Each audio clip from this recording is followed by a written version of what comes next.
So for those of you who don't know, I'm Jacob Lacey. I'm a freshman here, so I'm a little nervous because I know most of you guys are upperclassmen, and I don't really know what advice I have to give you guys who are a lot older than me, probably a lot wiser than me, but I'm going to take a shot at it. So the quotes I got came from the chapter titled Resolutions, and it's 256, 257. I'm actually going to go in the order of 257, 256 because I like it better that way. So first I want to talk about the word resolution. So what does it mean to us? So I always think of New Year's resolution, and when I think of that, I think of commitment. You make a commitment to yourself, you set a goal, and you say, I'm going to do this every day, I'm going to do this once a week to make myself a better person, better friend, whatever. So that's good. So then 257 reads, you drag along like a sandbag.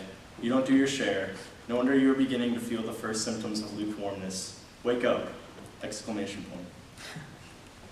So this kind of hits home to me because when I was earlier in high school, I never had any faith. My family, we never went to church. So I felt the lukewarmness all the time before I really got into my faith sophomore year. But I could give that talk of how I got into my faith a lot, but we're all here. We're all pretty holy men, or at least we like to think we are. So I kind of like to fast forward, just through last summer and kind of the beginning of this school year. I started feeling a lot of the lukewarmness again. So I was at the underground retreat, and I went to confession. I did my normal confession, and then afterwards, it was with Father Gabriel, and he's like, is there anything else you'd like to say? And I told him, I don't really know if this is a sin, but I've been feeling really dry in my faith. I've been feeling lukewarm in my faith. I haven't been feeling the miracles. I haven't been feeling the joy of the sacraments. I would still go to adoration a lot. I'd still go to Mass and everything, but I wasn't feeling it.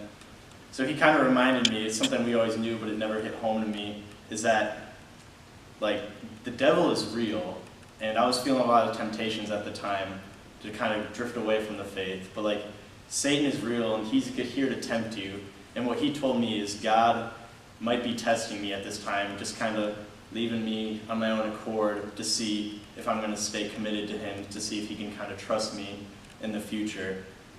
So that's something I was thinking about when we were just praying the rosary just now, is that the devil is real, and he's here, and he's really powerful, and that's scary, and you should kind of be scared of the devil. You shouldn't take it lightly. But also what I've heard on the flip side is the devil's really powerful, the devil's up here, but God goes up to the ceiling. God is way more powerful than the devil. So that's why you should turn to God. And the best weapon we have, you always hear the rosary is referred to as weapons.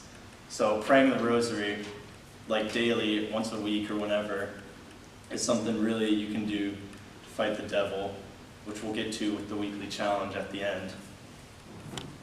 So that talks about the lukewarmness and how that went. And then 256 reads, talks about wounds. It says, the wound is painful, but is well on its way to being healed. Be firm in your resolutions, and the pain will soon turn into joy and peace. So I don't think anybody here doesn't know what wounds feel like. We've all been hurt physically, spiritually, emotionally, by friends, family, people we don't even know. So that's something a lot in high school. I felt a lot of hurt.